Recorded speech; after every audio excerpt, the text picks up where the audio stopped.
Hey y'all, it's Stacey. Welcome back to the kitchen. Now, in the South, you're gonna be hard-pressed to find a potluck, a family dinner, a church supper that doesn't have some version of macaroni salad on it. Well, I happen to think I have the best recipe for macaroni salad, and it's super easy. Let me show you how we're gonna do it.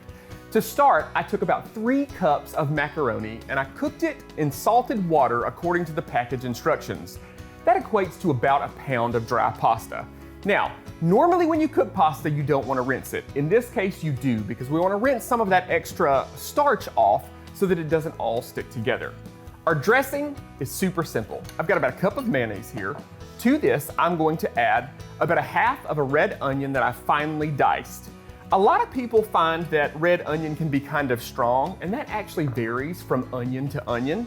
If you're chopping this and it burns your eyes and it seems really strong, chop it, soak it in some ice water. That will kind of temper the sharpness of it, and then drain it really well before you add it to your recipe. This is a rib of celery that I've also diced pretty finely. Half of a green pepper. I'm adding 3 tablespoons of white vinegar.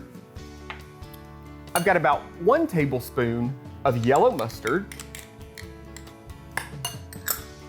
2 teaspoons of sugar, got about a teaspoon of salt, a half a teaspoon of black pepper, a half a teaspoon of garlic powder or granulated garlic, and about a half a teaspoon of onion powder.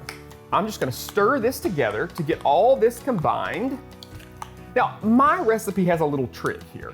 You know how sometimes you make macaroni salad, and you know, this is one of those things that really needs some time in the fridge to allow the flavors to develop. But how many times have you made this, mixed it all together, put it in the fridge, and when you pulled it out, it was super dry and it really needed something else added to it? Well, my trick here is we're only gonna add about half of our dressing to our macaroni here. So that's what I'm gonna do. I'm gonna add about half of this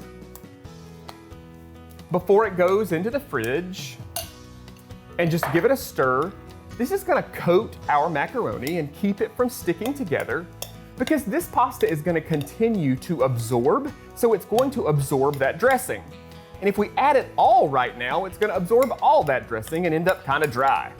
So what we're gonna do is we're adding half of our dressing. We're gonna let this rest so that we allow all those flavors to develop, and then we're gonna add the other dressing right before we serve. Now I've got another one in here that I started earlier, and you're gonna want this to rest for at least 4 hours. You can see here that this one has absorbed some of that dressing. So if we were to serve it like this, it would be pretty dry. But we're gonna add the rest of our dressing right before we serve it so that we ensure that it's nice and creamy when it makes it onto the plates.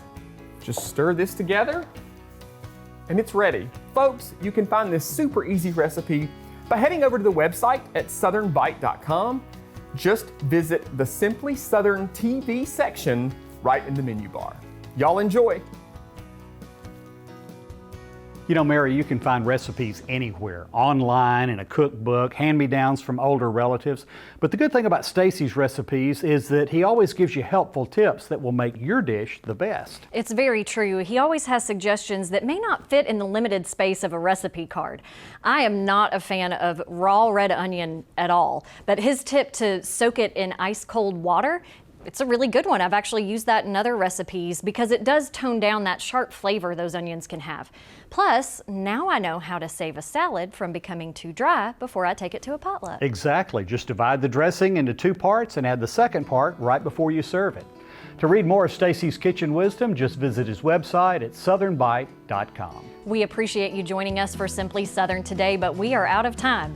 Hope you'll be back with us next week when we head to Phillips Metalworks, where they're creating impressive pieces. And we'll show you how lessons learned on a farm can help prepare you for a career in almost anything.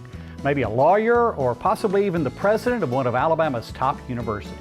I'm Kevin Worthington. And I'm Mary Wilson. We'll see you next week.